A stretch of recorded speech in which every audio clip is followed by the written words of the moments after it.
Vermont in November looks like the end of something. The forests go dark before 4. The roads narrow until they are barely roads at all. And somewhere deep in the trees north of Calder's Pass, a wood shop sits in a clearing that nobody drives to anymore. Its roof carrying the first snow of the season, its windows dark, its iron lock cold and stiff and holding fast against the wind. Inside tools on every wall, hung in rows, waiting. A calendar, still open to November, a month that never turned to December. And on the workbench, one object left out, deliberately, not stored, not covered. A hand plane, small, old, warm to the touch despite the cold air around it. Turn it over. There, carved into the wood in letters small enough to miss if you weren't looking, a name, an initial, a date. Someone put this here for a reason. Someone has been waiting a very long time for the right person to find it. She was 20 years old and she had $183. That's it. That's the whole safety net. $183 in a checking account she'd been slowly bleeding dry for 6 months. No backup plan, no savings, no family she could call at 11 o'clock on a Tuesday night in November. Just $183 and a duffel bag sitting on the front steps of an apartment building in Burlington, Vermont. Because the locks had been changed, she stood there in the cold and stared at the door like it might open if she looked at it long enough. Like maybe there'd been a mistake, like maybe the property management company had confused her unit with someone else's, like maybe Bastian had forgotten to tell her something important. Except Bastian never forgot anything. That was the thing about him. That was the thing she should have noticed earlier, that he remembered everything with a precision that felt like warmth until you realize it was actually inventory. He knew exactly how much money was in her scholarship account because he'd asked her to add him as an authorized user. For convenience, he'd said, in case of emergency, so he could help. He had helped all right. She pulled out her phone and called him. It rang 4 times. 5. Then, hey, sorry, can't talk right now. Not angry, not guilty, just busy, like she was an inconvenience, like she was a notification he could swipe away. She looked at the door again. Bastian? Her voice came out steadier than she expected. The locks are changed. A pause, the kind that means he already knew. Yeah, he said. I need the apartment through the end of January. We talked about this. They had not talked about this. Or, and this is the part that would take her months to understand, they had talked around it the way you talk around a thing you don't want to name, and she had done what she always did. She had heard what she wanted. She had filled in the blanks with the best possible version of the story. She'd been doing that her whole life. I'll have my stuff out by the weekend, she said. Great. He sounded relieved, like a deal had just closed. Take care of yourself, okay? She hung up. She sat down on the front steps next to her duffel bag in the 23-degree air, and she didn't cry. That surprised her. She'd expected to cry. Instead, she just felt very still, very cold, very clear. The city moved around her. Cars, a dog being walked by a woman in a yellow coat, 2 students arguing about something in the crosswalk. The whole ordinary machinery of the world turning without her indifferent. $183, 1 duffel bag, no apartment, no scholarship, no plan.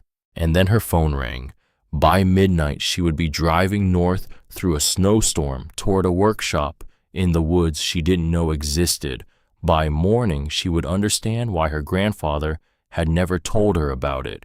She almost didn't answer. The name on the screen was Auric Paul, which meant nothing to her.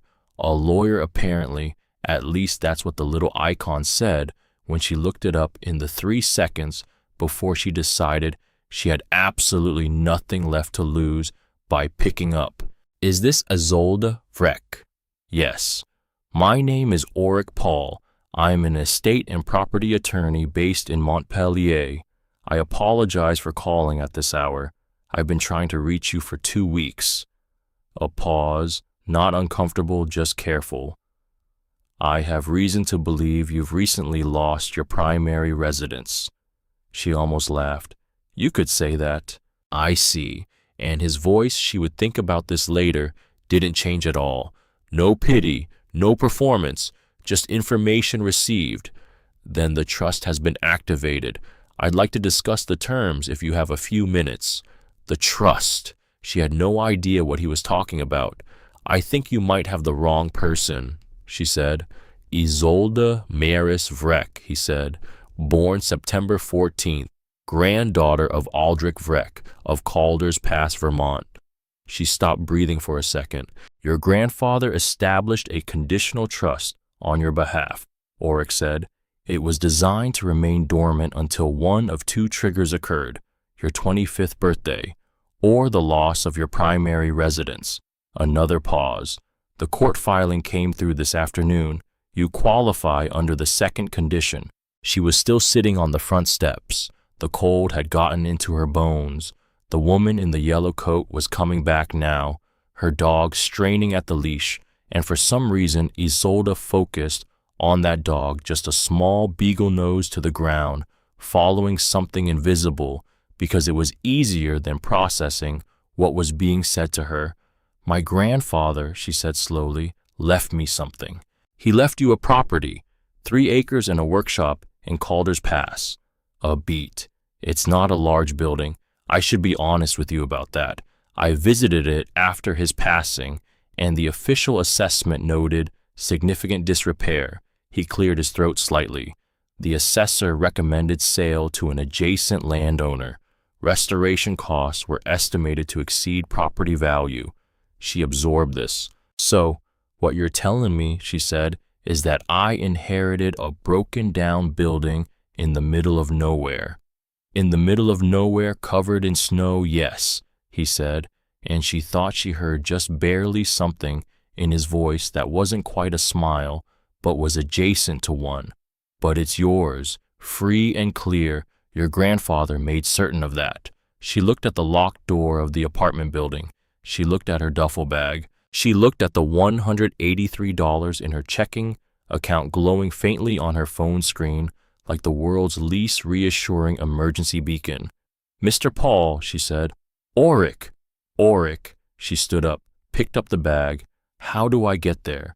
She drove her grandfather's car, a 2008 Subaru Outback, the color of old mud with 140,000 miles on it, and a crack in the passenger window that had been there since she was 12, and he'd never gotten around to fixing. She'd kept it after he died 3 years ago. Bastian had called it embarrassing, said it hurt his credibility when she pulled up in it outside his office. She thought about that now, driving north through Burlington, at midnight the heater working too hard, and the radio pulling in nothing but static. He'd actually said that, and she had not gotten out of the car. She had not said, you know what, forget it. I'll take my scholarship fund and my dignity and go. She had laughed it off. She had apologized for her dead grandfather's car. That's who she'd been. The Subaru smelled like him, though. Aldrich. That was harder to think about. The smell of old wood and linseed oil and something else, coffee maybe, or just the specific warmth of a person who spent long hours in a quiet room working carefully on something that mattered. She hadn't been able to sell the car after he died because she couldn't stand the idea of losing that smell. She'd been losing it anyway, slowly, the way all things fade when no one is paying attention. She pressed the back of her hand against the headrest and breathed in. Still there, a little. She drove. She had been 11 years old when her mother left. She sometimes moved the number younger in her memory because 11 felt old enough to have done something about it, and she didn't want to have been old enough. Her mother's name was Mevra. She was or had been or still was somewhere, a woman with dark hair and restless hands who always seemed to be standing with one foot already out the door even when she was sitting still. She had not been cruel. Isolde wanted to be precise about this. Mevra had not been a bad person. She had been a person who needed something she couldn't find in a small Vermont town with a quiet husband and a child who drew pictures of everything before she touched it. She had left on a Thursday. No note, no argument, just gone. Aldrich had woken Isolde for school that morning and made her oatmeal with brown sugar and said with the particular calm of a man who was very carefully holding himself together, "Your mother needed to go somewhere for a while. She had not come back." He had never said anything bad about her, not once, not even when Isolde was 15 and furious and ready to hear it. He just said, and this was the sentence she carried with her, the one she turned over in her hands 1,000 times. "People leave because they need to. Our job is to stay and build something worth returning to." She had hated that answer. She understood it better now. She was the one who had not stayed. She had followed Bastian to Burlington like he was a direction, like he was a compass, and she had slowly, quietly, piece by piece, handed him everything that was hers, until the only thing left with her name on it was a locked-out apartment and a dead man's car. The road narrowed, the trees got closer, the snow started. It was not dramatic snow. It was Vermont in November, just a fine, steady, indifferent snowfall that had no interest in being picturesque. It came down like something that had been doing this for a long time and intended to keep doing it. It collected on the windshield faster than the wipers could clear it. 12 miles past the Route 9 junction, she turned onto an unpaved road that was really more of a suggestion. 2 frozen tire tracks through a corridor of dark spruce trees. The branches weighted down with white arching overhead, like the inside of something living. She drove slowly. She was looking for it, and then she almost missed it because it didn't announce itself. There was no mailbox, no sign, just a clearing that appeared suddenly on her left, and in the clearing, just visible through the snow and the dark, a shape, a building. She stopped the car, just sat there with the engine running, looking at it through the windshield. It was old in the way that Vermont buildings get old when they've been left alone long enough, not collapse, not ruin, just silvered and quiet like wood that has made peace with the weather. A wide, low structure, a long, slanted roof with snow banked up on one side, 2 windows facing her, dark, no light behind them. It looked abandoned. It looked like it had been standing here for a very long time, waiting for something. She didn't know why that made her throat tighten. She got out of the car. The air hit her like a wall. Not wind, just cold. The specific total cold of a Vermont winter night in the middle of the woods where there's no city heat to cut it, no exhaust, no bodies, nothing. Just cold that comes from everywhere at once and goes straight through whatever you're wearing. She pulled her coat tighter and walked toward the building. Ulrich had given her a key. A real key, not a modern one, old iron, heavy in her hand. The kind of key that looks like it belongs in a fairy tale or a very old lock. She held it tight and crunched through the snow, her breath coming out in clouds, her boots breaking through the thin crust of ice with every step. The door was wooden, thick. She could see where the paint had peeled back to bare gray wood underneath. The hinges were iron dark with rust. She put the key in the lock. It didn't turn. She tried again. Same. The lock was frozen or jammed or just old enough that it had its own opinions about opening. She stood there with her hands getting numb and her eyes starting to water from the cold, and she thought, of course it won't open. Of course, the one thing left in the world that has her name on it is going to be locked against her too. She pressed her forehead against the door. The wood was cold and rough against her skin. She thought of Aldrich. Not of anything specific, just of the quality of his presence. The way a room felt different when he was in it, not because he took up a lot of space, but because he was so completely there, so unhurried, so entirely himself. He used to say, "Force is for when you've run out of ideas." She exhaled. She jiggled the key. gently, not forcing, just listening the way you listen to something that needs a moment. She moved it slightly clockwise, felt the faintest give, adjusted, held pressure. The lock turned, the door swung inward, and the smell came out. It was not the smell of abandonment. That was the first thing she noticed, and she stood very still in the doorway because of it. Because abandoned buildings smell like water damage and rot, and the particular sadness of things that have been given up on. She knew that smell. She'd been half braced for it. This was something else entirely. Wood shavings, linseed oil, beeswax, the faint ghost of sawdust still suspended in air that had been closed up for a while, but not for years, not decades. The smell of a room that had been used recently and then carefully closed. She stepped inside.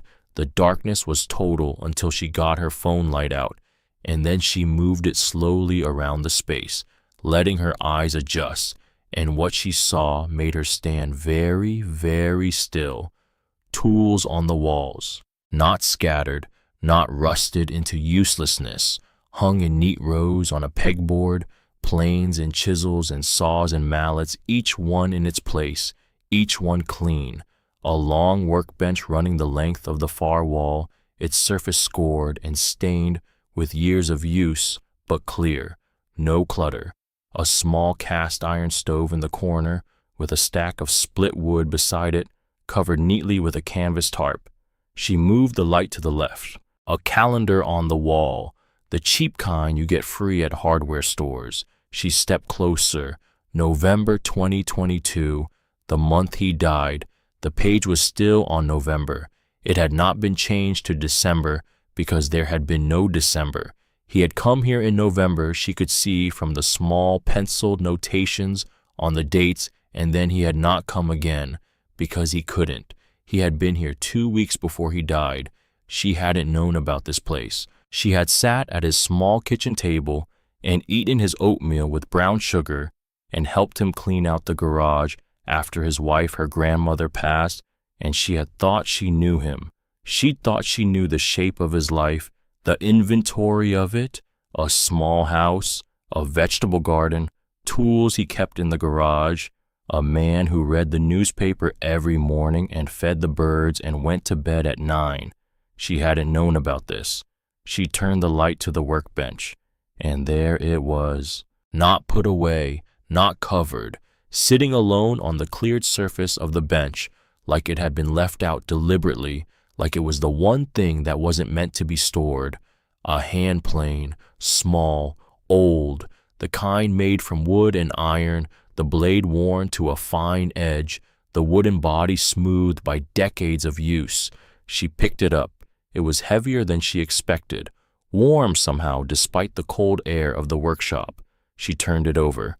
On the underside of the wooden body, carved into the wood in small, careful letters, IV 2013, her initials, the year she was 8. She stood in the middle of her grandfather's secret workshop, in the middle of the woods, in the middle of a snowstorm, and held a hand plane with her initials carved into it, and she tried to remember. She tried very hard, and slowly, like something rising up from deep water, she got it. A fragment, a Saturday, a drive she had not thought about in years, sitting in the Subaru before the crack in the window on a road that got narrower and narrower until it was just trees, her grandfather's hands on the wheel, the smell of coffee from his thermos. He had brought her here once. She had been 8 years old, and she had held this exact hand plane, and he had guided her hands over a piece of wood and shown her how to follow the grain. She had been intensely focused. She remembered that in the way that children are when something feels right in their hands for the first time. She had pressed too hard on the first pass and left a gouge, and she'd said, "I ruined it." And he'd said, "You didn't ruin it. You just learned something about pressure." And then she had apparently completely forgotten about this place for 12 years. He had not. He had carved her initials into the hand plane and put it on the workbench to wait. She started the stove. It took her 4 tries to get the wood lit. She found matches on the shelf above it, dry, still good, and when it finally caught and the orange light began to fill the space, the workshop changed, got smaller, got warmer, got against all logic, more like somewhere a person could actually be. She dragged a wooden stool close to the stove and sat down still in her coat and looked around, looked at the tools, the calendar, the workbench, the hand plane sitting in her lap. She thought he had something here that nobody knew about. She thought, for how long? She thought, why didn't he tell me? And then she thought, and this one landed differently, landed with a kind of weight that settled into her chest and stayed there. She thought maybe he was waiting for the right time, and then he ran out of time. And so he built it into the structure. He put it in the legal documents. He made it so the right time would find her, even after he couldn't. He had planned for her worst day. He had planned for it carefully. A trust that didn't show up on any standard asset search. A trigger condition. A lawyer who had been holding the key for 3 years. A workshop full of tools that had not been covered with dust, but with canvas, a temporary covering as if for someone who would be returning soon. He had built her a landing place. She hadn't even known she needed one. She put her hands around the hand plane, and her eyes stung, and for the first time since she'd sat down on those front steps in Burlington with $183 and a locked door behind her, she allowed herself to cry, not dramatically, not the way grief looks in movies, just quietly in a warm workshop in the snow, the stove ticking as the metal expanded, the orange light moving on the walls. She cried because she had forgotten this place, and he had remembered it. She cried because she had spent 14 months handing herself over piece by piece to a man who saw her as a transaction, and here was evidence, physical, carved, 12-year-old evidence that someone had looked at her and seen something worth keeping. She cried because she was 20 years old and she had $183 and she was sitting on a stool in the snow in Vermont, and for the first time in a very long time, she did not feel like she was drowning. She felt instead like she had just found the floor. She slept on the workbench. There was an old wool blanket folded on the shelf beside the stove.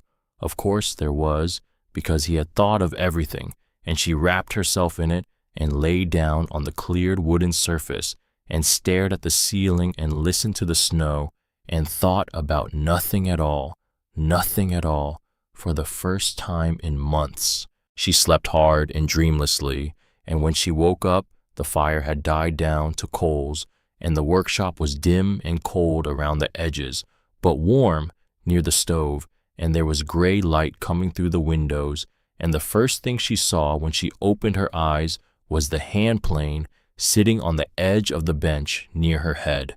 IV 2013. She lay there for a moment, and then she heard a knock. She sat up too fast and nearly fell off the workbench. The knock came again, unhurried, 3 beats, the kind of knock that isn't trying to alarm anyone, just announcing a presence. She wrapped the blanket around her shoulders, crossed the workshop, and opened the door. A man stood in the snow. Old, not frail, old but substantial old.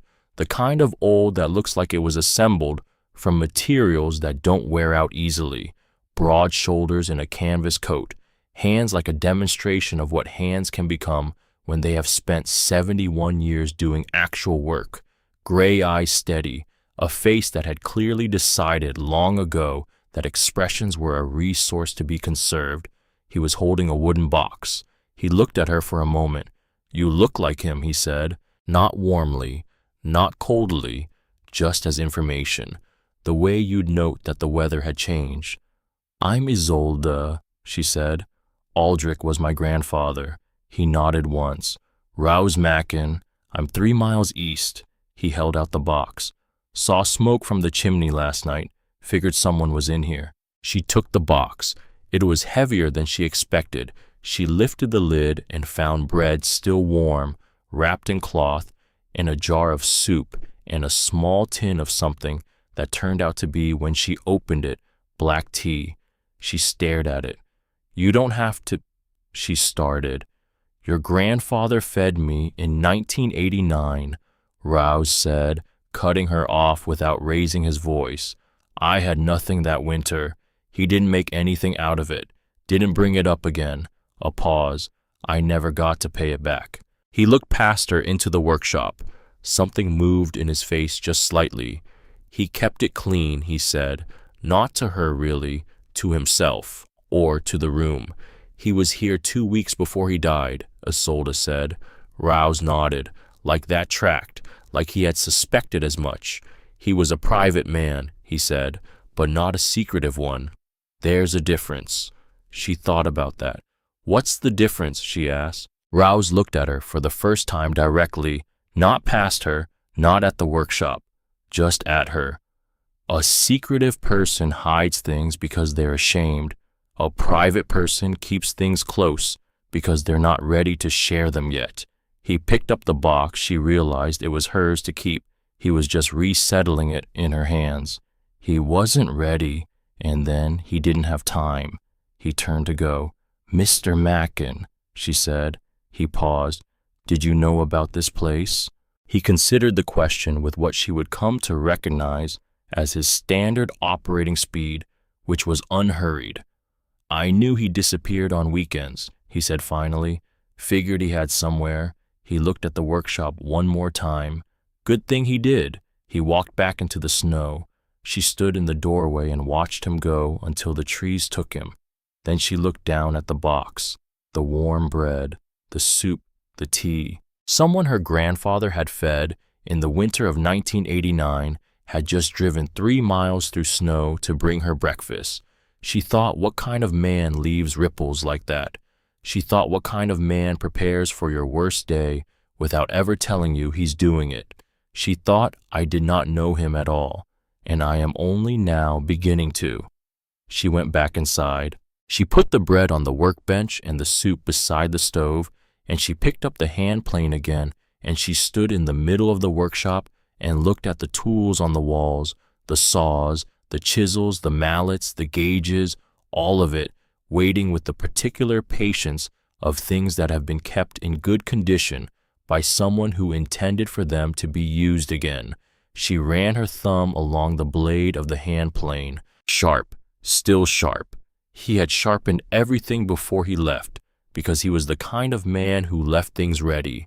On the workbench, she noticed for the first time, tucked under the edge of a wooden block she'd moved the night before, a legal envelope, sealed, her name on the front.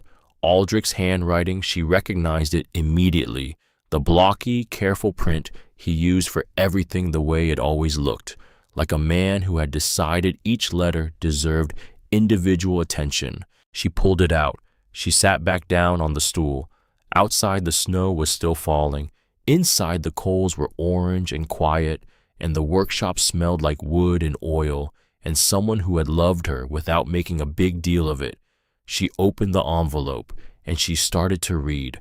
My dear Isolde, I don't know when you're reading this.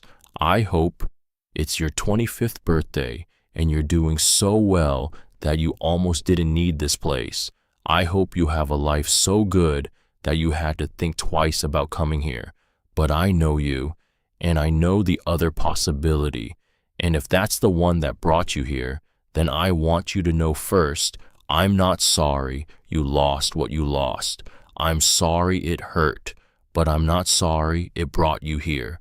There are things I should have told you. You knew me as a man who kept a garden and fed the birds and went to bed early. That was true, but it was not all of it. Before Calder's Pass, before your grandmother, before everything you know about me, I was a craftsman, not a hobbyist, not a weekend woodworker. I was trained under a master in the old sense of the word in a workshop in upstate New York, and I was good.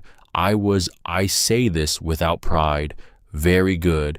I had an eye for wood that some people spend their whole lives trying to develop and never do. I had a business partner named Fenwick Rast. He was the salesman. I was the maker. And for 7 years, we built something that mattered. real furniture made well for people who understood the difference between something built to last and something built to sell. We had clients who cared. We had work I was proud of.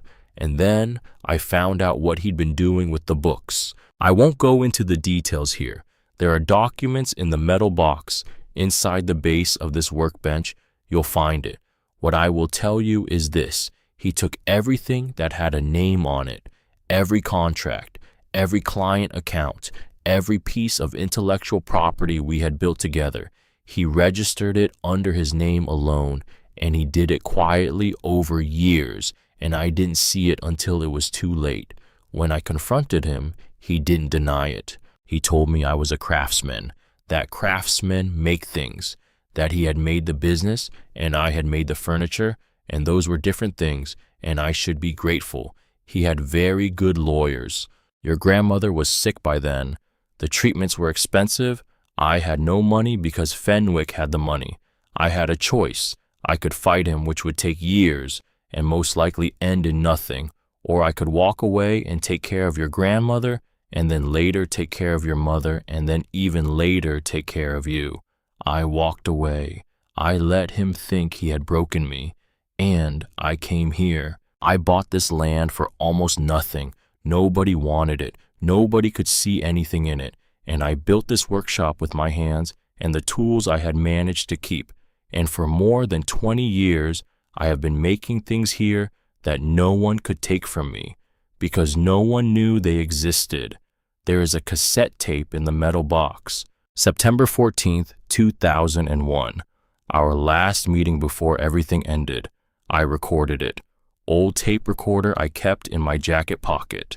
Fenwick said things that day, specific things about specific arrangements, about what he knew he was doing, that his lawyers would have spent a great deal of money to prevent anyone from hearing. I never used it. I chose your grandmother.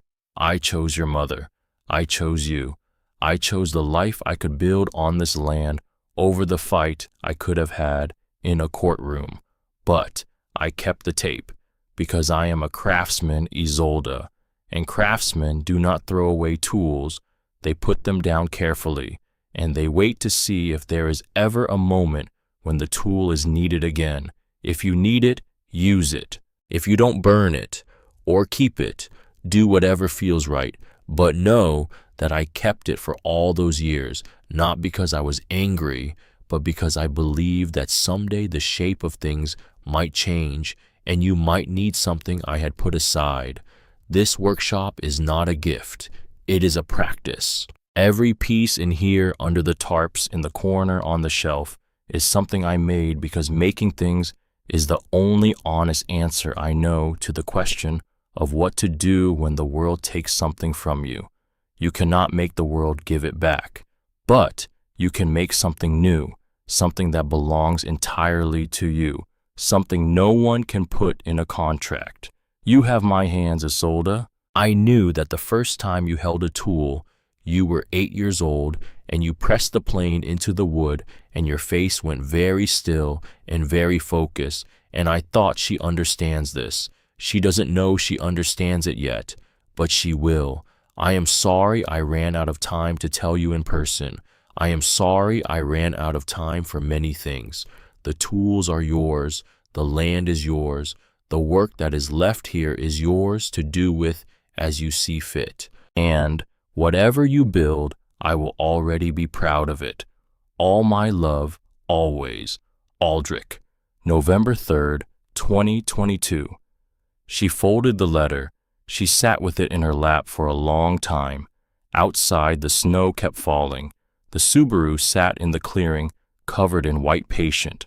The trees stood around the workshop like they had been standing there long before the building arrived and intended to keep standing after.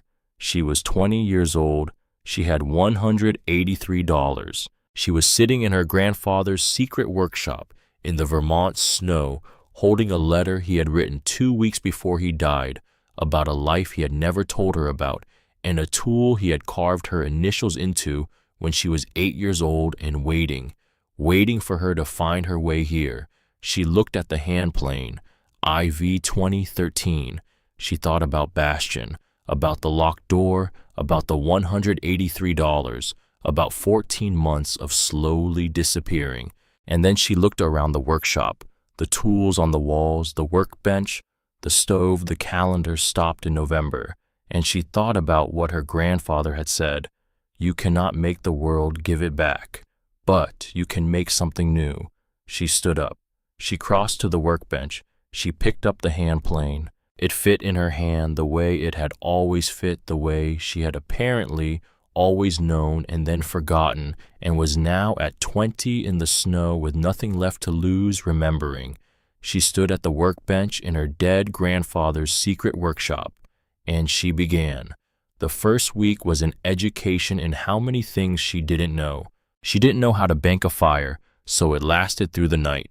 She learned by waking up at 2 in the morning in a workshop so cold she could see her breath, and lying there for a full minute debating whether the floor was worse than the alternative, and then getting up and rebuilding the fire from scratch with numb fingers and a vocabulary of frustration she hadn't previously known she possessed. She didn't know how to work the hand pump on the well. She learned by getting soaked from the waist down on her second morning standing in 6 inches of snow, which it turned out is a very efficient teacher. She didn't know that the east window had a gap in the frame that let in a thin, cold draft that felt like a blade against the back of your neck. She learned that by the 3rd night, fixed it on the 4th with a strip of cloth she cut from the edge of the wool blanket, which she felt slightly guilty about, and then decided Aldrich would have approved of because it was practical and you work with what you have. She didn't know how to be alone this completely. That one took longer. Not the solitude itself. She had always been comfortable with quiet, but this was a different kind of alone, the kind where there was no phone buzzing with someone else's needs, no Bastian saying, "Did you remember to?" or "I need you to," or "I already told you that." No performance of being a person someone else approved of. Just her, the workshop, the snow, the sound of the stove. It was louder than she expected, that silence, and then slowly she started to hear what was actually in it. The way the trees moved differently in the morning than in the afternoon. The specific pattern the snow made when it fell off the roof in chunks. The particular creak the workbench made when the temperature dropped like it was settling in for the night. The workshop was not silent. It was full of small sounds that she'd been too distracted to hear before. She started listening. Rouse came back on the 3rd day. Not announced, not with any particular explanation. He just appeared at the door at 8 in the morning with a second box. This time it had eggs in it and a small jar of something amber that turned out to be maple syrup, and a pair of work gloves that fit her hands almost perfectly. She held up the gloves. "How did you know my size?" "Didn't," he said. "Guessed. You have your grandfather's hands." He said it the same way he'd said she looked like Aldrich, like information, like something he'd noted and filed and was now simply reporting. "Come in," she said. He came in, looked around the workshop the way he had the first time, that same almost imperceptible thing moving through his face, a man reading a room he had history with. He kept it cleaner than his house, he said. "Did you spend much time at his house?" "Some. Enough." He picked up a chisel from the wall, examined the edge, put it back precisely in its place. He was better company in here than anywhere else. Most people are. He glanced at her. "You sleeping on the workbench? It's not as bad as it sounds." He looked at it, back at her. "It's exactly as bad as it sounds." He set down the box. "There's a folding cot in my barn. I'll bring it tomorrow." She started to say, "You don't have to." "I know I don't have to," he said, flat, settled, moving on. He picked up the hand plane from where she'd left it on the bench and turned it over, reading the initials. Set it back down carefully. "You've been working." She had, badly mostly. She'd found a piece of scrap wood pine, she thought, though she wasn't entirely sure, and she'd been running the plane over it for 2 days, following the grain, the way she half remembered feeling, for the way the blade bit or skated depending on angle and pressure. She'd gouged it twice and split it once. The remainder was slowly, unevenly, becoming something flatter. Badly, she said. Everyone does at first. He picked up the ruined piece of pine and looked at it with the clinical attention of someone who has seen a lot of attempts. You're going with the grain. That's right. You're pressing inconsistently. That's what makes these. He pointed to the ridges. Think of it like brushing hair. Same pressure, same stroke. She tried not to find that analogy condescending, and then realized he probably didn't know it was condescending and was just trying to find a reference that communicated the feeling accurately.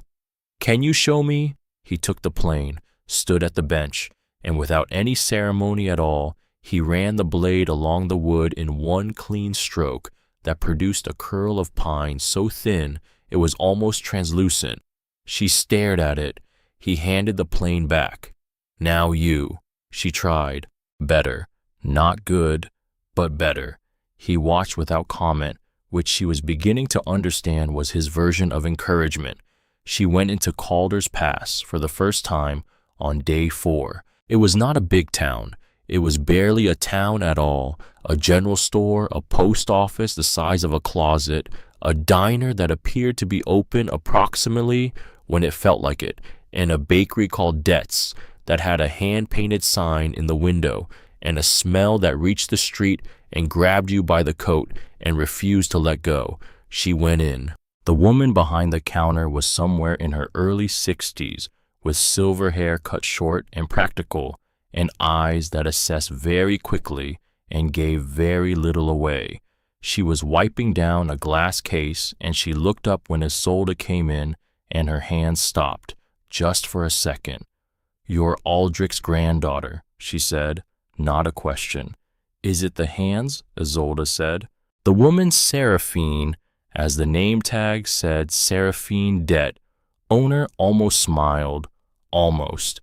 It's everything. You move like him. He always walked in like he was trying not to take up too much room. Isolde didn't know what to do with that. I'm Isolde. Seraphine. She put a roll in a paper bag without being asked and set it on the counter, on the house. You don't have to. Aldrich guaranteed my business loan in 2003 when the bank said no, Seraphine said. I've been trying to pay that back for 22 years. A roll doesn't cover it, but it's a start. Isolde took the roll.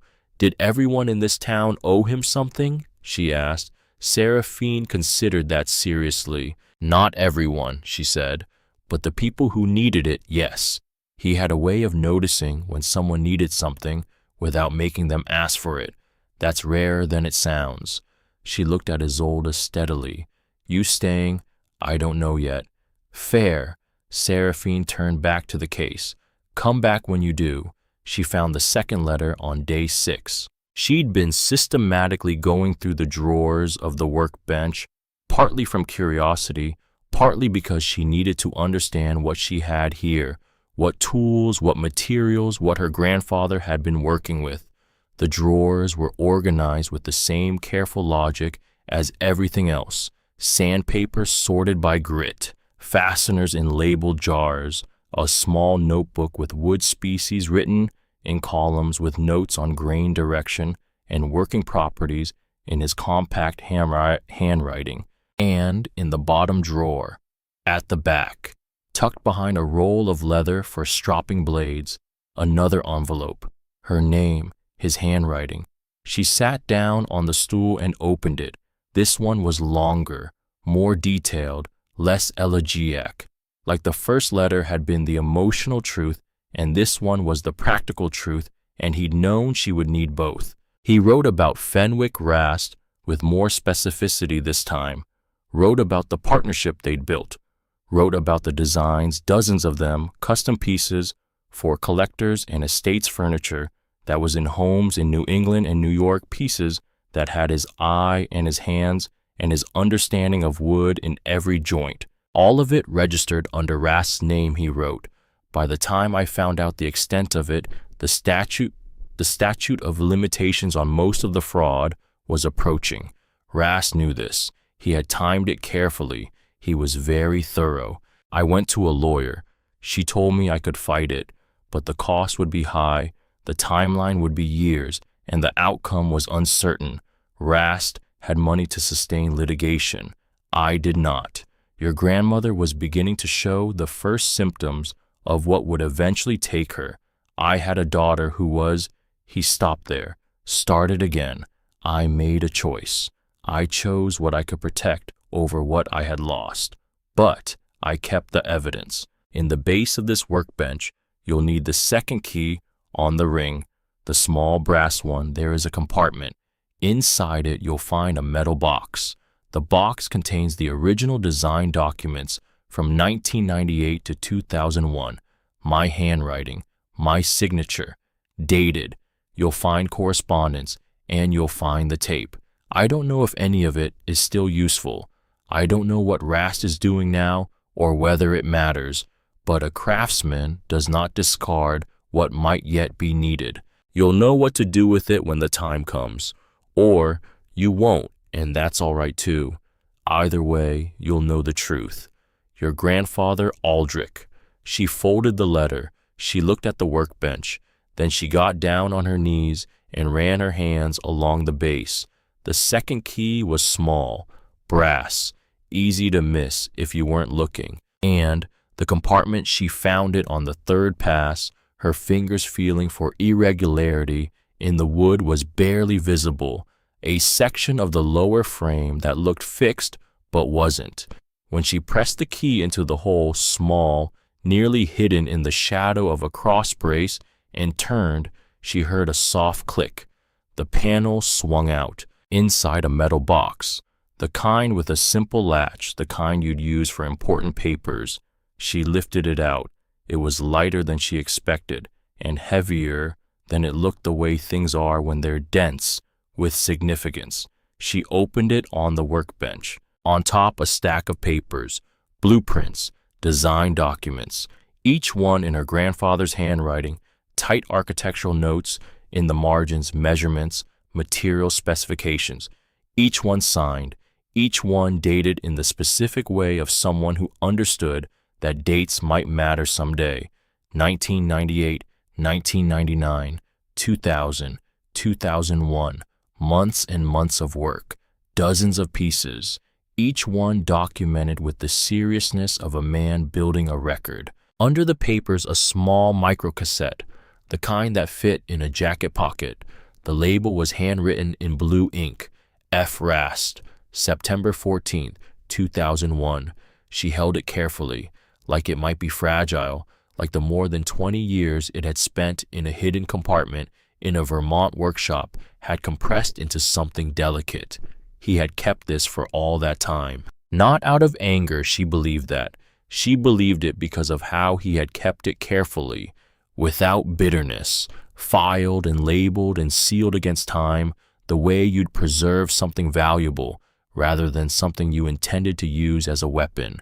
He had put it down and left it and trusted that someday the shape of things might change. She sat with the box open on the workbench in the thin December light and thought about that, about what it meant to be wrong so completely, and then to just keep working, keep coming to the workshop, keep making things, keep teaching yourself that the work was enough.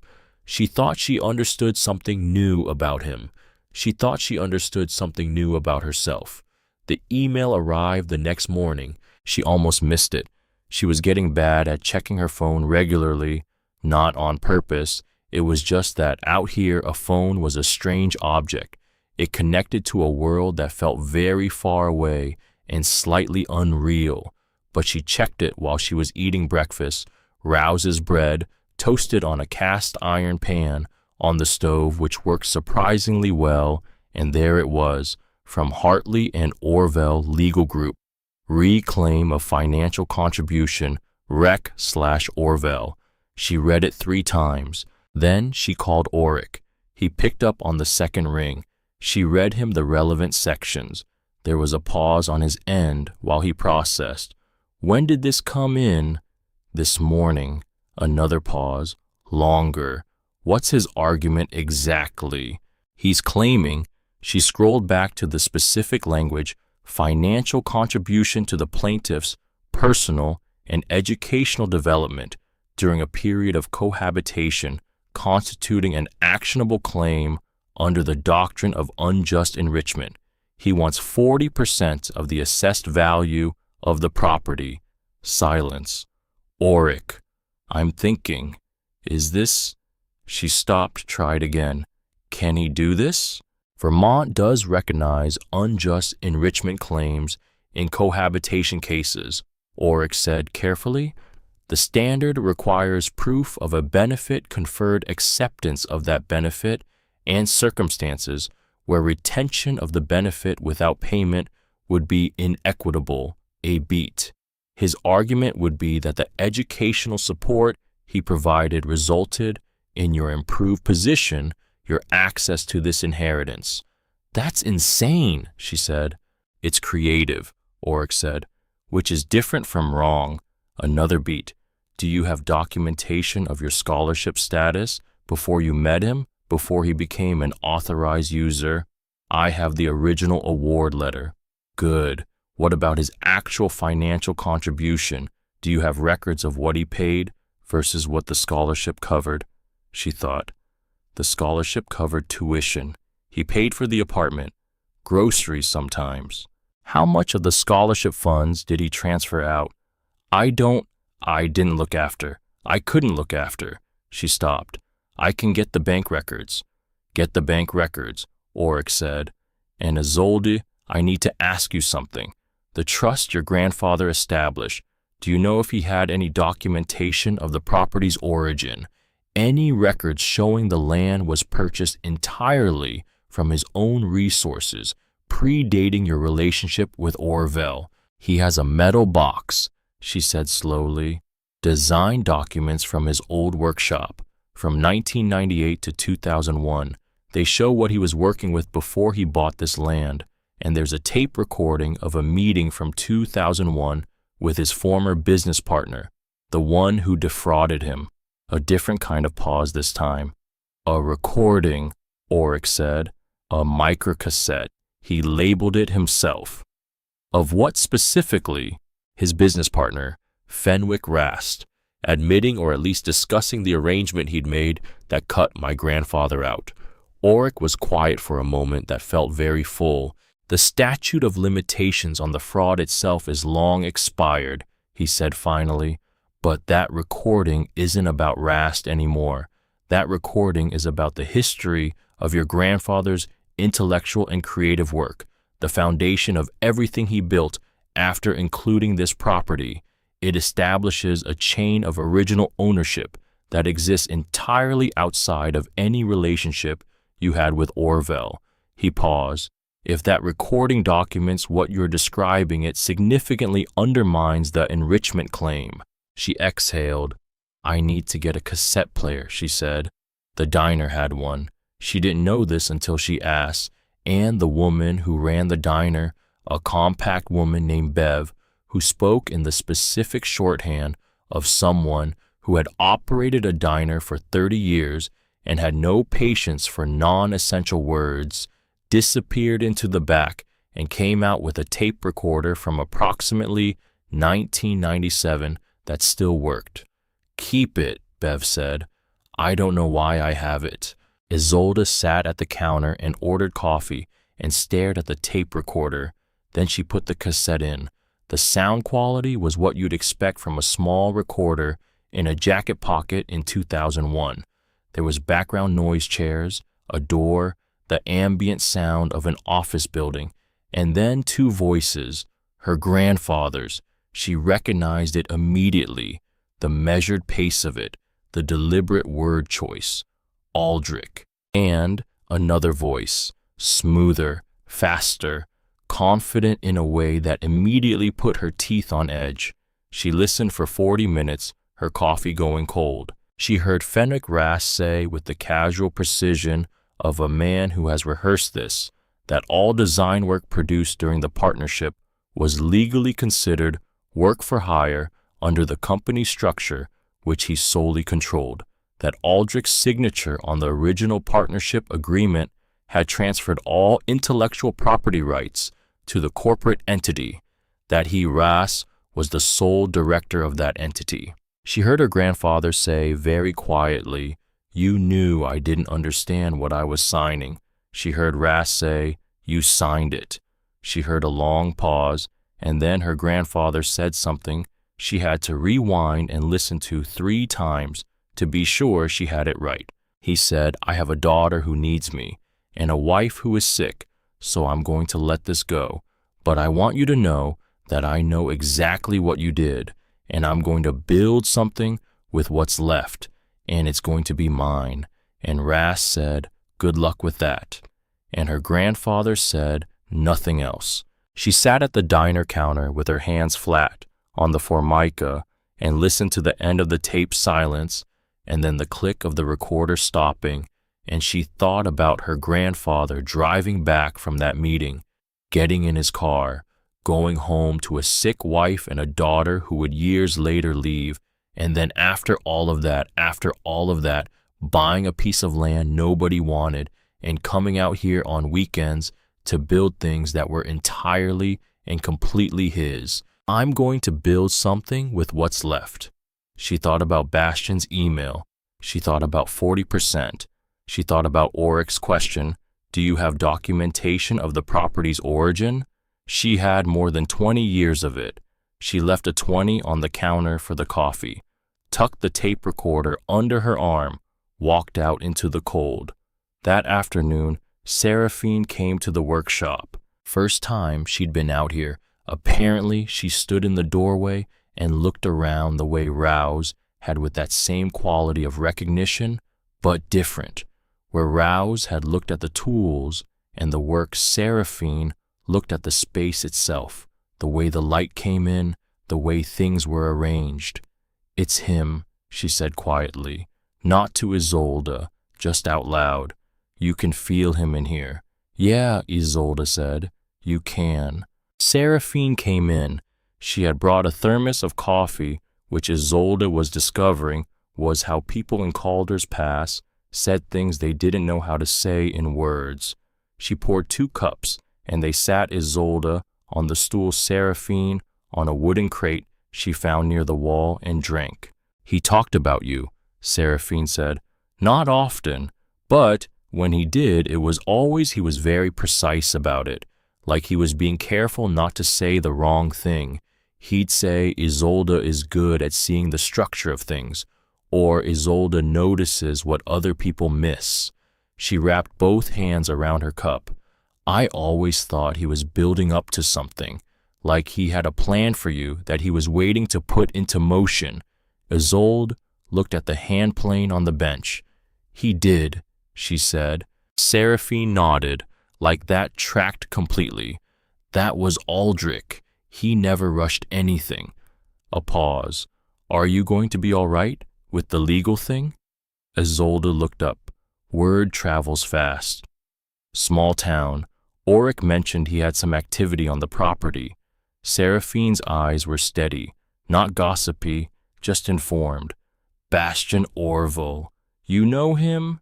Something shifted in Seraphine's expression. Small, but there. "I've seen him," she said, carefully, like she was choosing the distinction on purpose.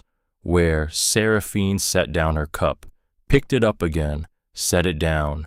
"You should know something," she said. "I don't know if it matters, but I think you should know." She looked directly at Isolde. "He came here, to Calder's Pass, in 2019. The workshop went very quiet. "He came here in 2019, Isolde repeated. "There was a development survey that year. A company, Ras Realty, I remember, because the name was on the materials. They were looking at parcels in the valley.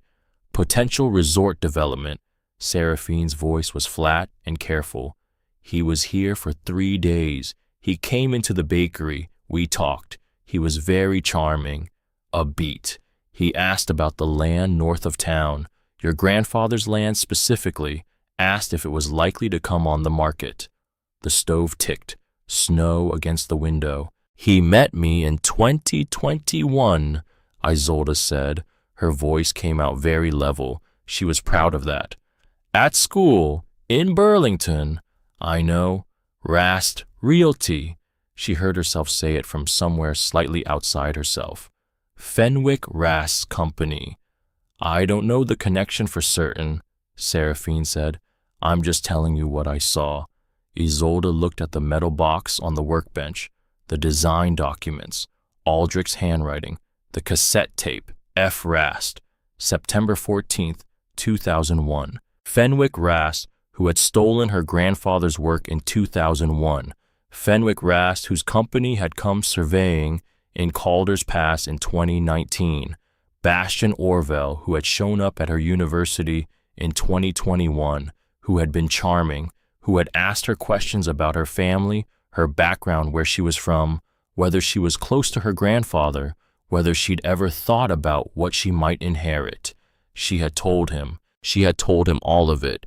She had thought he was interested in her. She had thought he was asking because he cared.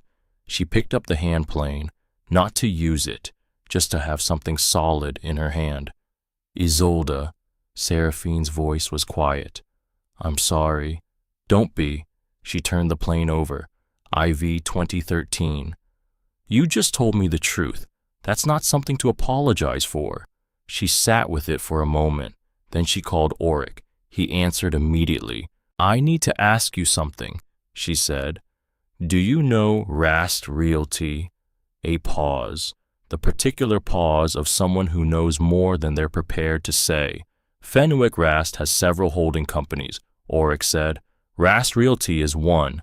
They've been active in Washington County for about 5 years. They came to Calder's Pass in 2019, Isolde said. Bastian Orville was here representing them. He was looking at my grandfather's land. Silence. 2 years before he met me, she said. The silence extended. Auric, I'm thinking about what that means for the unjust enrichment claim, he said. If Orville had prior knowledge of the property's potential value, if his relationship with you was connected to an intention to access this land, then the claim of good faith, which is foundational to unjust enrichment, becomes very difficult to establish. His voice was careful, precise. It also potentially transforms the situation from a civil property dispute to something that looks more like intentional misrepresentation. He wasn't just taking my money, she said. He was positioning himself for this. That's what the evidence suggests. She was quiet for a moment. What do I need, she said. Document everything, Auric said. The photograph of him here if Seraphine has one or knows where to find one. The connection to Rast Realty. The timeline 2019 survey, 2021 meeting relationship ending on the same day you inherit. A beat. And get me the cassette tape digitized. I need to know exactly what's on it before I can tell you how useful it is. I already listened to it, and, she told him. Another long silence. Isolde, Auric said, and for the first time his voice had something in it that wasn't purely professional, just slightly, just enough. Your grandfather kept records of everything. It's who he was. It is, she said. It's exactly who he was. That night, she couldn't sleep. Not unusual, but this was a different kind of wakefulness, not the restless, circular kind, not the kind where you replay conversations and invent better versions of things you said. This was the kind that felt like something was working itself out in her, like parts of a thing clicking into alignment. She lay on the cot Rouse had brought and stared at the ceiling of the workshop and listened to the stove and thought. She thought about her grandfather buying this land, driving out here for the first time, the way she had in the dark, not knowing what he was coming to, deciding it was enough, building the workshop, coming out here alone on weekends, while everyone in his life thought he was just a man who kept a garden and fed birds and went to bed at 9. She thought about him bringing her here when she was 8, the hand plane in her small hands, her face going still. She understands this. She thought about Bastian in Calder's Pass in 2019, in his good coat being charming, asking questions about the land north of town. She thought about herself in Burlington in 2021 saying yes to a coffee, thinking she was being chosen. She thought I was never chosen. I was found. And then which was the thing that took the longest to reach? She thought it doesn't matter. It doesn't matter that he found her because he wanted the land.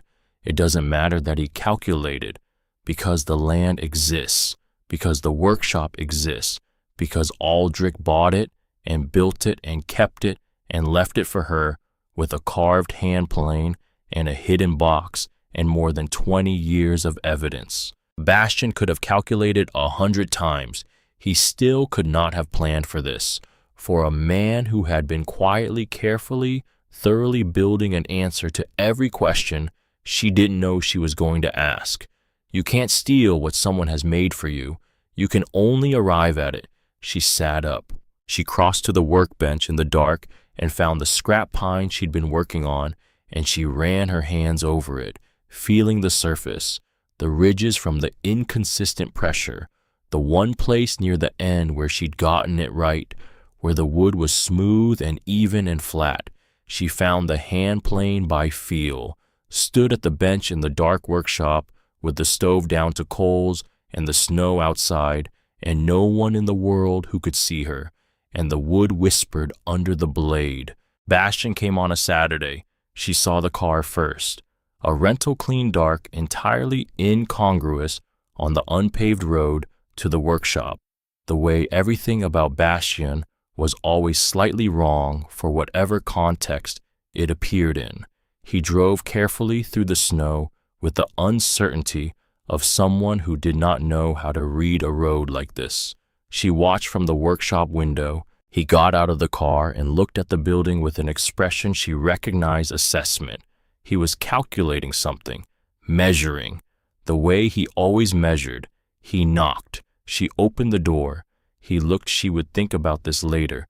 The specific quality of his expression, he looked like someone who had expected something to be different and was recalibrating, like the workshop itself had surprised him, like he'd expected to find her smaller here. Isolde, he said. Bastian. He looked past her into the workshop. She didn't move to let him in. You're really staying here? He said. Yes. It's a wood shop in the middle of nowhere. I know what it is. He shifted his weight slightly, recalibrated again. Look, I don't want this to be adversarial. The legal thing, it's how these situations have to be handled. You understand that. There were real contributions made, real financial investment. I'm not trying to take something from you. I'm just trying to... To what? She said. He paused. To be fairly compensated, he said. She looked at him, at the careful expression, the way he was framing this, not as wrong, but as reasonable. The thing she had always found most disorienting about Bastian was how reasonable he always sounded. He could take anything and make it sound like common sense. I'll see you at court, she said. Something moved in his face. Isolde, I know about 2019, she said, a different kind of stillness. I know you were here, she said. I know about Rass Realty. I know you came to this town and asked about this specific piece of land 2 years before you introduced yourself to me at school. She kept her voice even. She was proud of herself for that. I know the shape of it, Bastian, all of it. He was quiet for a moment, and then, and this was the thing she would not forget, he didn't deny it. He didn't explain. He just reset, like a machine returning to neutral. My lawyer will be in touch, he said. So will mine, she said. She closed the door. She stood with her back against it and listened to his footsteps in the snow, the car door, the engine, the sound of him driving away. The workshop was quiet around her, the stove, the tools on the walls, the hand plane on the bench with her initials in it. She breathed in linseed oil, wood, the specific warmth of a space that has been kept by someone who understood what warmth was for. She pushed off the door, she walked back to the workbench, and she got back to work. The hearing was scheduled for a Tuesday in January, which gave her 6 weeks. 6 weeks to get the cassette digitized, 6 weeks to organize more than 20 years of her grandfather's documentation into something a court could read. 6 weeks to work with Orrick on the argument that would dismantle Bastian's claim, not with anger, not with the particular fury she absolutely felt and absolutely could not afford, but with evidence, clean dated, meticulously preserved evidence that a quiet man in a Vermont workshop had been building for 2 decades without knowing exactly when it would be needed. He had known it would be needed, just not when, just not for what. She thought about that a lot those 6 weeks. The cassette took 3 days to sort out. There was nobody in Calder's Pass who digitized old tapes. There was nobody in the next town over either.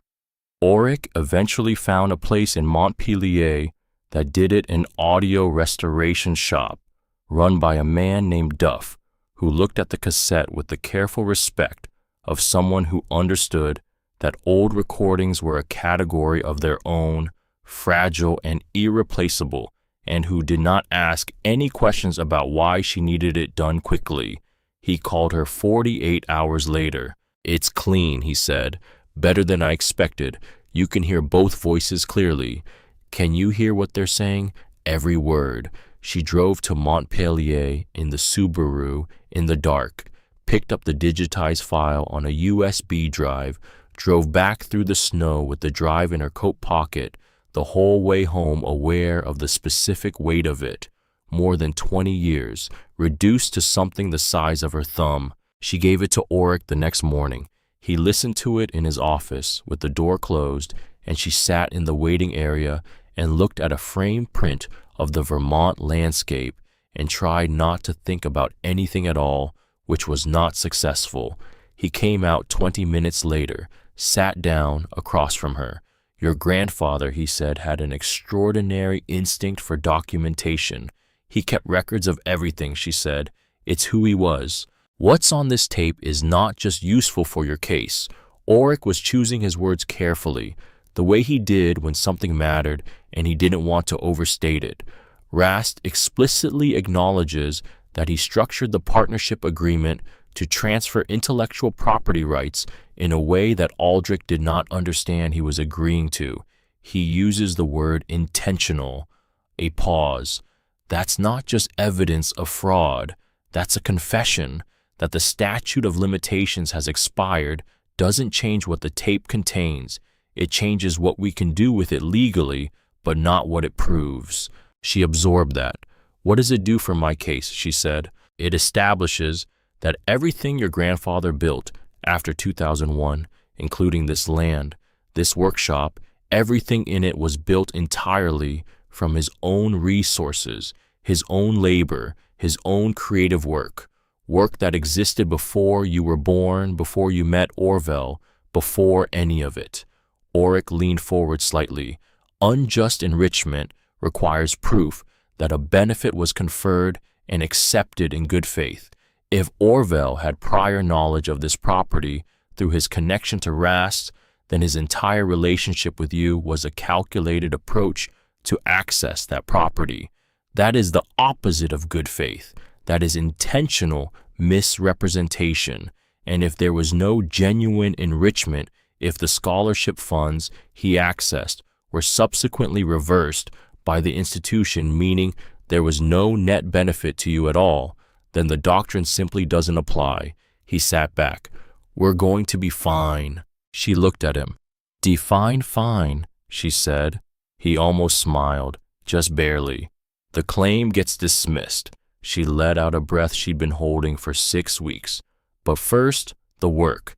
Because the thing about having a legal strategy and having 6 weeks was that the legal strategy took roughly 4 of those 6 weeks of her time, and the other 2 were hers, and she was not going to waste them. She worked. She was standing on top of a collapsed house with her spade in the snow, and 5 people potentially somewhere underneath the collapse, and no clear way to reach them without risking bringing more structure down on top of them. She thought, what would you do? And she thought honestly, clearly, without sentimentality, that this was not the question. The question was what she would do. She walked the perimeter of where the roof should have been. You're pressing your elbow into your side, he told her one afternoon.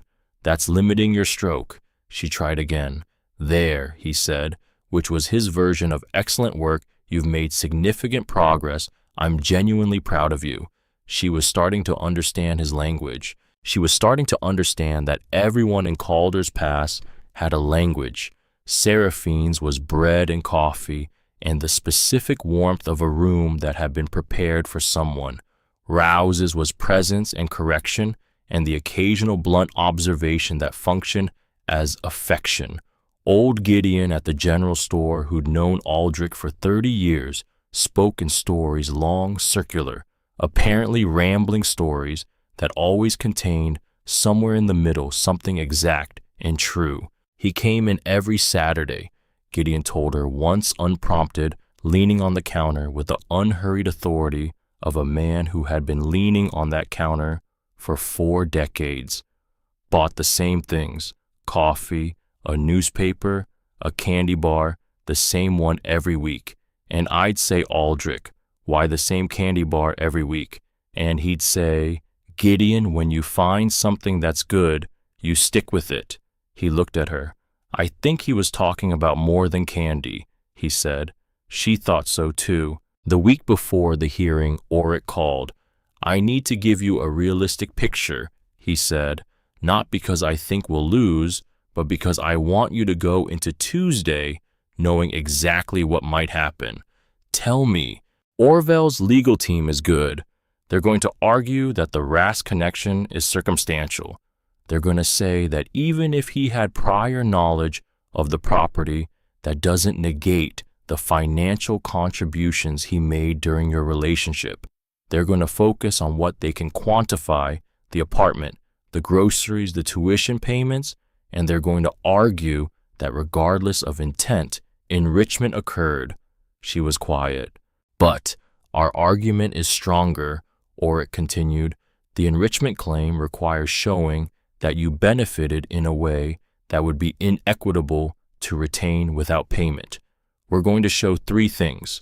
First, the property existed entirely independent of the relationship created by a prior generation's labor and legally sheltered against precisely this kind of claim. Second, the scholarship funds Orville accessed were not his to access. He misrepresented his authorization, and those funds were later reclaimed by the institution, meaning there was no net benefit to you from his financial involvement.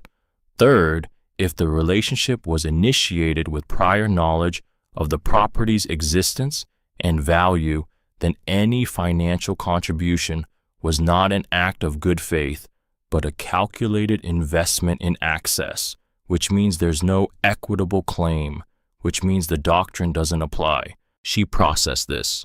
That's 3 arguments, she said. We only need 1 to hold, Orrick said. I believe all 3 will. Tuesday came. The courthouse in Montpelier was not dramatic. It was a brick building that smelled like old wood and floor wax, which she found oddly comforting given the past 2 months of her life. She sat in the hallway outside the hearing room in the coat she'd bought at the Calder's Pass general store, practical dark green, nothing like the wardrobe she'd had in Burlington, and she looked at her hands, her grandfather's hands. She could see it now, the way the shape of them matched the photos she'd found in the workshop, a few old photographs tucked in the back of a drawer, Aldrich at a workbench, somewhere in his 30s, the same long fingers. She had his hands. She had always had his hands. She just hadn't known what they were for yet. Orrick came out of the elevator and sat down next to her. Ready, he said. No, she said. Good, he said. Means you understand the stakes. Ready is overrated. She looked at him. He almost smiled. Again, just barely, just enough. The hearing itself was 90 minutes. She would remember it in pieces afterward, not as a sequence but as a series of moments. Bastian's lawyer, a compact, precise man who spoke very quickly and made everything sound technical and therefore neutral, which she suspected was the point. Oryx's voice steady, calm in a way that was not performed calm, but actually calm, the calm of someone who has done this enough times that he knows what matters and what is noise. The Rast Realty connection. Bastian's lawyer called it circumstantial. Oryx said here is a photograph taken in Calder's Pass in October 2019 identified by 3 local residents showing Bastian Orvel outside a property adjacent to the wreck land. Here is a business filing showing Rast Realty's survey activity in Washington County in 2019. Here is the date Aldrich Freck died. Here is the date the trust was activated.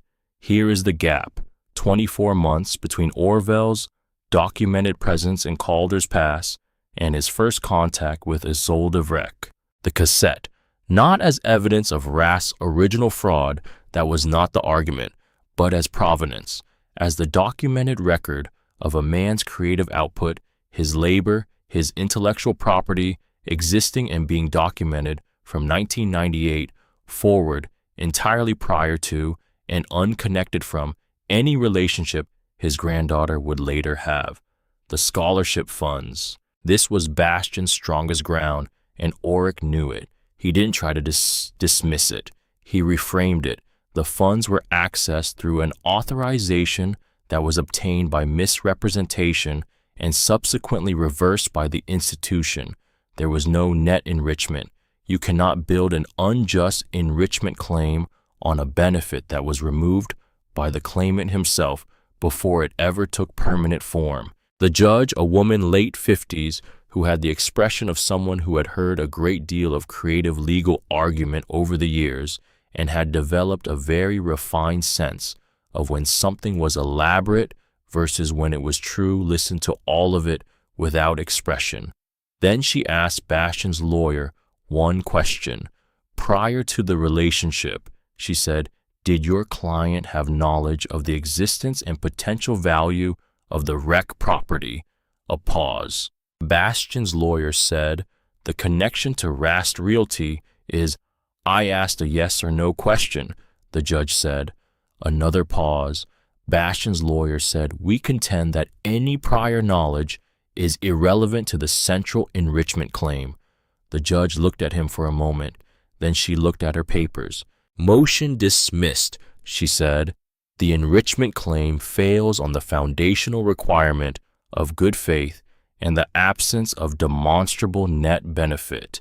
The court finds that the evidence supports a reasonable inference of prior calculated intent, and the record shows no unjust enrichment occurred once funds were reversed. The property remains with the current title holder. No further claims may be brought on this matter. She set down her pen.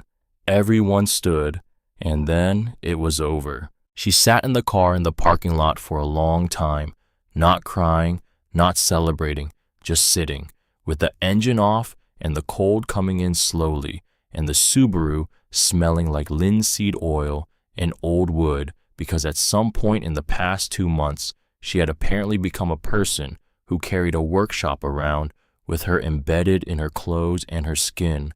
She thought about calling someone, realized she was going to call Rouse, which would have seemed absurd 2 months ago, but he was the person she wanted to tell, him and Seraphine and Gideon with his candy bar stories. She called Rouse. He picked up on the third ring. Well, he said. Dismissed, she said. A pause. The Rouse kind. The kind that contained more than it appeared to. Good, he said, and hung up. She sat there a moment longer. Then she started the car and drove home. The town changed after that. Not dramatically, not all at once, but in the specific way that small towns change when they've been watching something and have made a decision about it, which is imperceptibly and then suddenly all at once, and then as if it had always been that way. Gideon started putting aside the specialty hardwood fasteners she needed before she asked for them. Just had them behind the counter. Figured you'd need these, he'd say, like it was obvious, like she was a regular, the woman who ran the post office.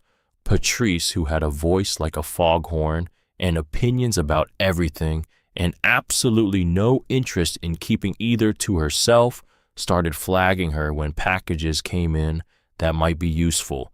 Hardware catalogs, a woodworking journal someone had subscribed to and moved away without canceling, and Seraphine. Seraphine started stopping by the workshop on Thursday afternoons.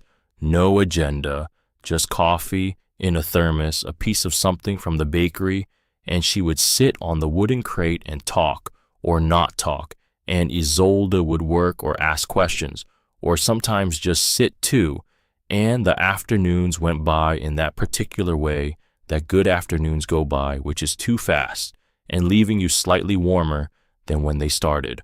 One Thursday, Seraphine said, "You know what he was most proud of?" Isolde was sanding, looked up. "The designs," Seraphine said. "He showed me one once. Just once. He wasn't a person who showed things easily, but he had this sketch of a chair, just pencil on paper, and the way he explained it, the joinery, why each piece fit the way it did, why the proportions were those proportions and not others. I understood for the first time that furniture wasn't just furniture to him. It was a way of thinking." She paused. "He said a good chair is an argument about what matters, how you want a person to sit, what you think a person deserves." Isolde set down the sandpaper. "He never showed me those," she said. "The designs." "He was working up to it," Seraphine said quietly. "I think he was planning to. And then—" She didn't finish the sentence. Didn't need to. Isolde looked at the roll of blueprints in the corner. Still there, still waiting. She crossed the workshop and picked one up, unrolled it carefully. A chair. Pencil on drafting paper, yellowed slightly at the edges but clear. Clean lines. Notes in his handwriting. Through tenon 1/2 inch proud. Back rail, slight curve 3 degrees. Seat height from floor 17.5 inches. She read the notes. She could hear his voice in them, the precise, unhurried quality of it, the attention to what mattered and nothing else. She rolled the blueprint back up. She knew what she was going to build. She started the chair on a Monday in February. White ash. She'd found it in the wood storage at the back of the workshop, dried and stacked with the methodical care of someone who understood that wood needed time, that you couldn't rush the preparation, that the work began long before the first cut. The ash was pale and close-grained and beautiful in the specific way that functional things can be beautiful when they've been chosen for exactly the right purpose. Rouse came that morning and looked at the blueprint and the wood and said nothing for a full minute. "Through tenons," he said finally. "Yes." "You know how to cut those?" "No." "You'll learn." He set down his coffee, picked up a piece of chalk. "Come here." He spent 2 hours teaching her mortise and tenon joinery, how to lay it out, how to cut the mortise cleanly, how to fit the tenon so it was snug without forcing. The first attempt was loose. The second was too tight. The third, she felt it when it went together, the particular resistance, and then the click of a well-fitted joint was right. He pressed it with his thumb, nodded. "There," he said. She was beginning to understand that word was how he said everything important. She worked on the chair for 3 weeks. Not continuously, she was also learning the other things a workshop required, the maintenance and the organization, and the understanding of what tool was for what purpose. But the chair was the center of it, the project that organized everything else. She made mistakes, obvious ones and subtle ones. A mortise she cut slightly off-center that she only noticed when the joint wouldn't sit square. A rail that she planed too thin on one end, throwing the symmetry off. She remade both pieces, not with frustration, or not only with frustration, but with the particular kind of patience that was becoming. She was slowly realizing her actual personality, the one that had been there under the performed patience she'd deployed with Bastian, under the waiting to be approved, under the please don't be upset, and the it's fine, really. Actual patience was different. It was not the absence of feeling, it was the decision that the feeling was not more important than the work. Her grandfather had known this. He had felt she could hear it in the tape. She could feel it in the years of quiet Saturday workshops. He had felt the loss enormously. The theft of his work, his name, his professional identity. He had felt all of it. And then he had picked up a tool. The chair was done on a Thursday in late February. She stood back and looked at it and felt not pride exactly. Not yet. Something more provisional than pride. Something that felt like this exists now and it didn't before, and I made it. It was not perfect. The back rail curve was slightly less than 3 degrees in one spot. The seat surface had a faint ridge she'd sanded to near invisibility, but she could still feel it when she closed her eyes and ran her fingers along the grain. A craftsman with years of experience would have seen both immediately. It was solid. The joints were tight. The proportions were. She got out the blueprint and compared close, very close, not identical, but clearly made from the same understanding of what a chair should be. She put it by the window. The afternoon light came in at an angle and caught the ash grain, and the chair did something unexpected, which was it glowed. Not literally, but there is a quality that well-worked wood has in good light that is its own kind of luminosity. You work toward it without being sure it will arrive, and then it does or it doesn't, and you learn something either way. Seraphine came that afternoon.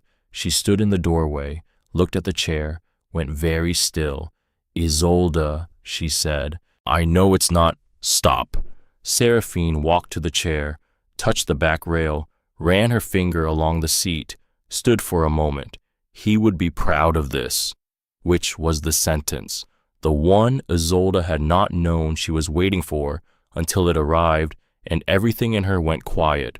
Not because she needed permission, not because external validation was the point, but because Seraphine had known him, had sat across from him and understood what he cared about. And if she said this was something he would have recognized, then it was. Isolde pressed her hand against her mouth for a second. Seraphine pretended to be very interested in the window. After a moment, Isolde said, Thank you. Don't thank me, Seraphine said to the window.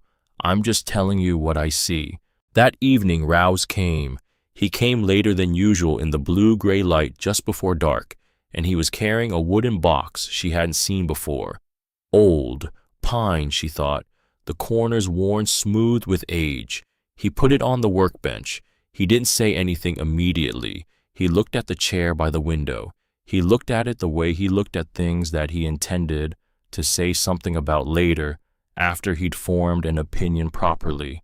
That's a chair, he said. It is, she said, through tenons. All 4. He looked at them, pressed one with his thumb, released it. There, he said. She waited. He put his hand on the wooden box. Aldrich gave me this a long time ago, he said. 12 years ago, maybe. He came by one afternoon and gave it to me and said, when the time comes, you'll know who to give it to. Rouse looked at the box. I didn't know what he meant, but I kept it, and this is the time. So, he stepped back. It's yours. She looked at the box, looked at him. He nodded once the way he nodded at things settled final, not up for discussion. She opened the box. Inside, nested in cloth that had been folded with care, an envelope, sealed, her name on the front, his handwriting, and underneath the envelope a hand plane, not the same as the one on the workbench. Older, smaller, the iron worn to a dark patina, the wooden body, a different wood, rosewood, she thought dark and dense and beautiful. This one was a different scale for fine work for surfaces that needed a whisper instead of a stroke. She turned it over. No initials on this one, just carved in small, careful letters.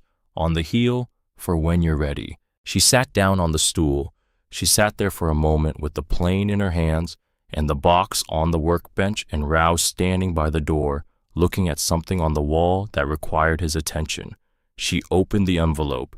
Isolde, if Rouse is giving you this box, you've stayed through at least one winter, which means you stayed, which means you're ready. There are things I kept from you, and I kept them on purpose, and I want to explain one more. In the workshop on the lower shelf of the materials cabinet, the one with the red handle, you'll find a folder. Inside it are the names of every piece I sold under the name The Stafford Craftsman. 31 pieces over 19 years. They are in homes in Vermont, New Hampshire, Massachusetts, and New York. They are in libraries and living rooms, and the studies of people who understood what they were buying. None of them know who made them. You can tell them if you want, or not. That's yours to decide. But I want you to know that the work exists, that it went out into the world, that it found people who needed it even though nobody knew my name. A name is not the work. A name is just what you call the work when you want to talk about it. The work itself doesn't care what you call it. The work just is. Fenwick Rass has my name on pieces of paper. He does not have the work. He could never have the work. You can steal a signature. You cannot steal the knowledge of how to make something true, which is yours now. I want to tell you one more thing. Your mother left because she needed to. I told you that when you were 11, and I have believed it every day since, not because it wasn't hard, it was the hardest thing. But I watched her for years, long before she left, and I knew she was a person built for somewhere she hadn't found yet. She loved you. She loves you still, I am certain of that. But she could not stay and also be herself, and I think she believed. I believe she was right that you were going to be all right, that something in you was going to be all right. She was not wrong. In the box with this letter, you'll find an envelope with her name on it. Inside is her address as of 3 years ago and a letter I wrote to her and never sent. You don't have to use it. You don't have to open it. You don't owe her anything, and you don't owe me anything either. But if you ever want to know where she is, now you know. I spent a long time being angry about what Rass took, and then I stopped. Not because I forgave him, I'm not sure I did, and I'm not sure that matters, but because the anger was taking up space I needed for other things, for your grandmother, for you, for this workshop, for the 31 pieces in 31 homes that nobody knows I made. I built something with what was left. You have more left than I did. Build something extraordinary. All my love.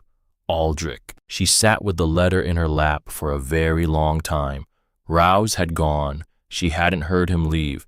He was like that, present and then absent without announcement, the way practical people are when they understand that some moments are private. The workshop was quiet. The stove, the tools on the walls, the chair by the window in the last light. She looked at the chair. She thought I made that. She thought 31 pieces in 31 homes. She thought about Fenwick Rast, wherever he was, with her grandfather's name on documents in a filing cabinet somewhere, thinking he had the work, thinking he had won. He had Aldrich Vreck's signature on a page from 2001. She had this, all of this, the hand plane with her initials, the blueprint for the chair, the workshop built by a man who chose over and over for more than 20 years to keep going. She opened the other envelope, the one with her mother's name on it, Mevra. Inside her grandfather's letter unsealed, 3 pages written in the same blocky, careful print, and a piece of paper with an address, Portland, Maine, and under the address in different ink, darker, newer, a phone number, added later. A few years ago, she thought. He had found the number and added it, just in case. She read the letter he had written to Mevra. It was not angry. It was not forgiving. Exactly. It was more precise than that. It was a letter from a man who had understood something about the person his daughter was and had chosen carefully to say it. You were right, that you couldn't stay. I wish you had found a way to tell her. I think she would have understood in time. She is very much like you in the ways that matter. She sees things before they exist. She is patient with the things she loves. She will be all right. I am certain of it. But I think she might want to know you, if you ever decide you want to know her. He had not sent it. He had kept it. The way he kept everything carefully, without pressure, with patience, waiting for the right time.